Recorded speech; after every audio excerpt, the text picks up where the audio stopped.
Great arguments leave me speechless. Mind you, most arguments leave me speechless, but that's just how my brain works. This week, a small creator called Jesse reposted a video of Eric Hovind that's supposed to leave atheists speechless. I can't judge though, my entire channel has reposted videos. Jesse seems to think this video will leave atheists without any words to say. The only thing Eric has done to leave me really speechless is not being able to multiply 16 by 2. 16 times 2? 34. Hello, I'm TheSkepTick, the British floating circle that watches people make extraordinary claims and then I explain why I don't accept what they're saying. When someone says atheists can't explain this and then posts the most basic argument, I'm left a little speechless, but only because I'm like, really? This video is old. I'm pretty sure it's a clip from a video where a kid leaves Hovind Jr. here speechless when it comes to God belief. Maybe I missed this little part of the video that's about to leave me struggling to respond. Though before I find things difficult to say, if this isn't your first skeptic video, hit the like, the subscribe and the bell to get more videos like this in your algorithm. And a super thanks to those that hit super thanks in some recent videos. Eric Mishima 3062, Godless Granny, Clemens Box 7434 and Kasumi Rose 5168. Lisa the Rainbow Giraffe bestows leaves upon you. More hen. Okay, blow my mind and leave me speechless, Eric. What is good or bad in the evolutionary mindset? I'm not entirely sure evolution has a mindset, Eric. See, the evolutionary mindset that says, hey, ladies and gentlemen, we are nothing but chemicals that have gotten together over billions of years and evolved into what we now are today. That worldview can never say what should or ought to be the case. And why would it? Explaining how evolution works has nothing to do with what is and isn't beneficial for our species. We have what's known as the is-ought problem. What we can say is this is what happened. We can never say this ought to happen. Oh, I know a creator that loves this argument. This is or argument is dumb. Believers are just moving the problem to a God they haven't demonstrated to exist. Evolution can never say what ought to be the case. It can only say what is the case. Right, because it's a word used to describe a process. Again, I go back to my analogy with mathematics. How do we know that 2 plus 2 equaling 5 is closer than 2 plus 2 equals 5 million? Because we know the true answer. The true answer is 4. Eric. Using numbers to demonstrate a point isn't your strong suit. I'd really move away from that. 16 times 2?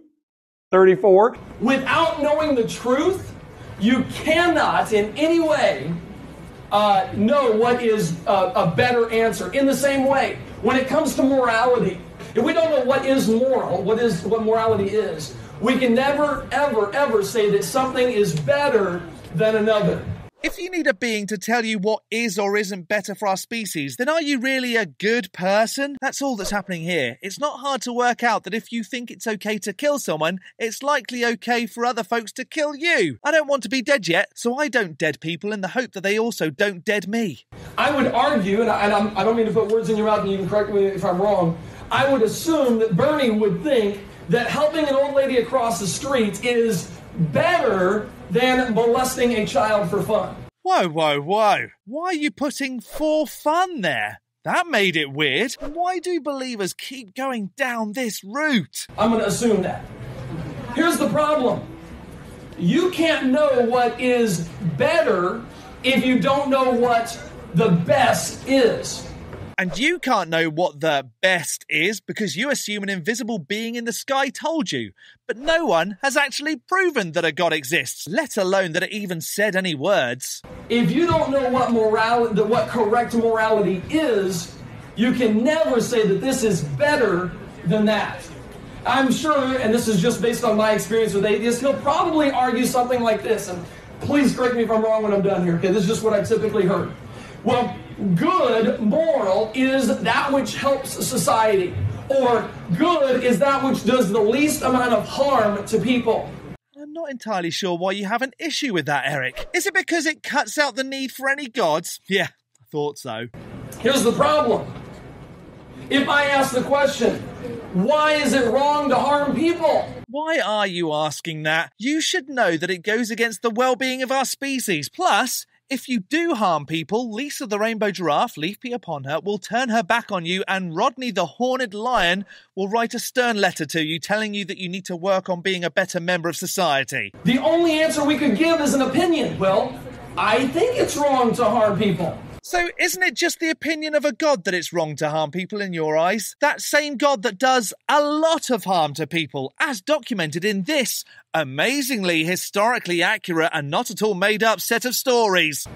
We can never appeal to an absolute morality in that worldview. Here's another interesting thing. The laws that govern morality. Let me ask you something. Well, I guess I can't really ask you something because that would get crazy here. But think to yourself. Are moral laws, are they absolute? No. If we say that, remember you're supposed to answer inside, Mike. If we say, no, they're not absolute, then let me ask you something. Is it possible that at some time in some country, molesting children for fun will be right? That will be the right thing to do. There he is with the for fun again. Does he think that molesting younger folks is a job for some people? Maybe it is. What's that job title, though? Oh, right, priests. I don't see very many people shaking their head, yep, it'll be one day that could be the right thing to do. No. Why? Because you're appealing to an absolute morality. So we find out that the laws of morality are unchanging. They don't change. I mean, let me ask you something. Will there ever be a time in history when the laws of morality change? I mean, I'm not talking about our understanding, by the way. I'm talking about the actual laws. Our understanding may change. But the actual laws themselves, and let's use an extreme example just for this illustration. Will there ever be a time when we can say, hey, one day molesting children for fun will be the right thing to do? Is the only reason Eric doesn't molest children for fun because he thinks that a God set a law? Man, I hope he never stops believing in that case. Which now makes me think, does he molest minors and not enjoy it? This is messed up. No. Why? Because the moral laws that govern us are unchanging. No, because it goes against the well-being of individuals in our ape species. And if we are allowed to hurt others, then we're almost saying they're allowed to hurt us. If everyone was okay hurting everyone else, the species wouldn't last too long. Here's another interesting thing. Moral laws are not made out of matter, are they? I mean, I can write down what my moral code is. I can codify the moral law, but this is not the actual moral law. This is a representation of the moral law. I don't know if that makes sense to you. Yes. Concept, blah, blah, blah. Is this whole atheists can't explain this thing because it's stupid analogies that don't actually explain a God? And so there's nothing for atheists to explain? But well, the laws of morality are not material in nature. You can't go down to the hardware store and buy a law of morality, put it in a jar, paint it red. You can't do that, okay? They're immaterial.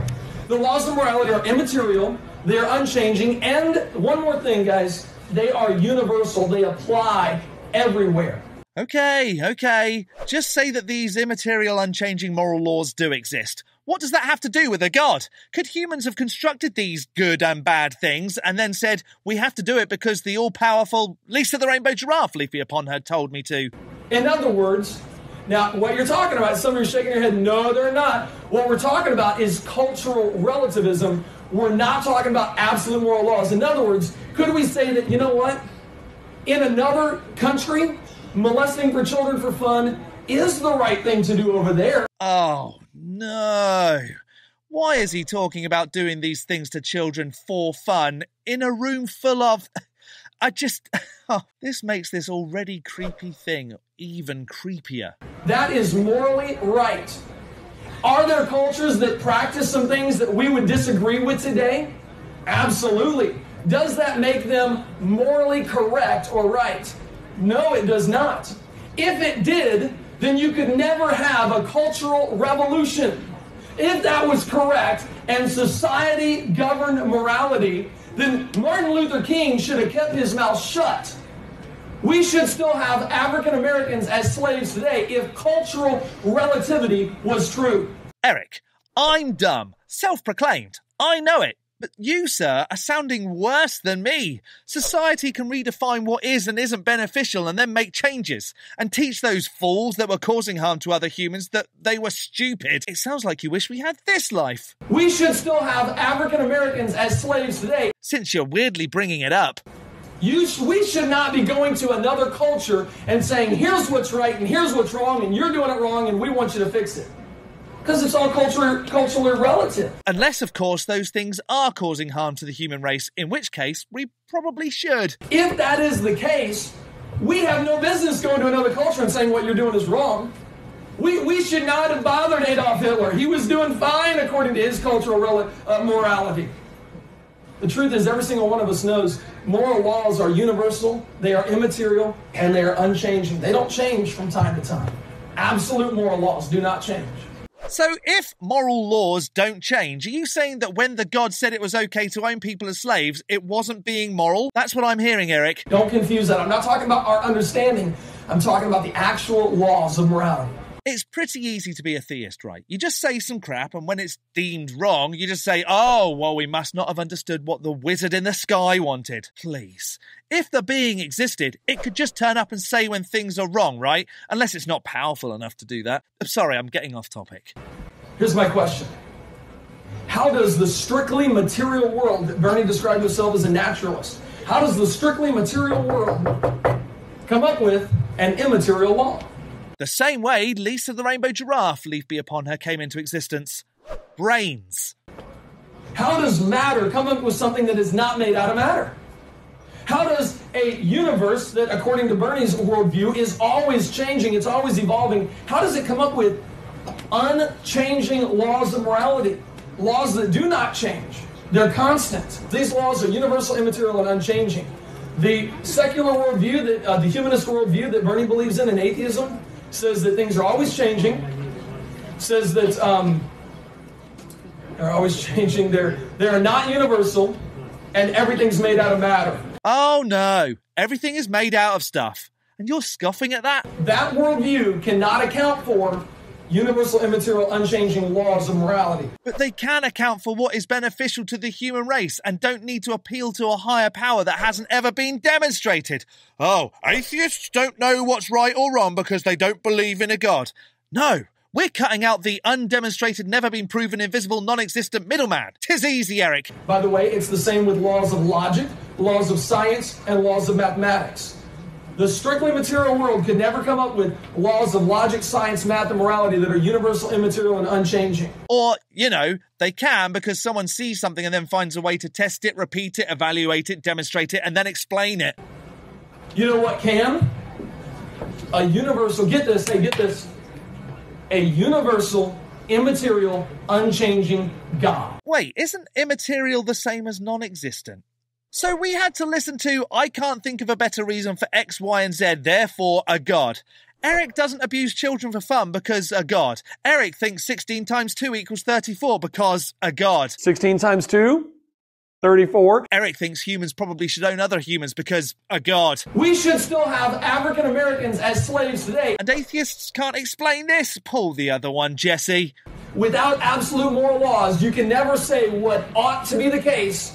You can only say what is the case. And you can only suggest what a God thinks ought to be the case. You're just passing the buck. Morality inherently tries to say, here's what ought to be the case. Without God, you got a serious is-ought problem. You're just saying that God fixes the problem without demonstrating it to be the case. So that's silly. What you can say is, this is the case. Here is what happened. You can't ever say, here's what ought to happen.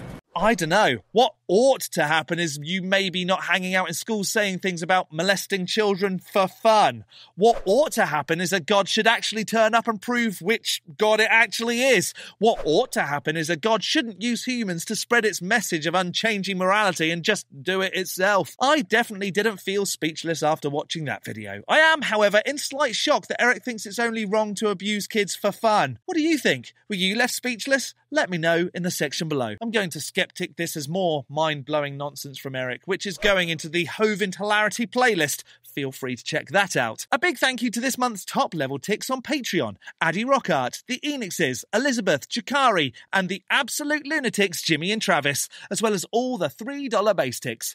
You can become a supporter on Patreon too at patreon.com/TheSkepTick. The link is in the description, along with links to all my other socials. And don't forget to hit the like button and subscribe if you haven't already. From me, the Skeptic, stay safe, keep thinking logically, and ask questions. Skepticism is the first step towards truth. See you next Saturday.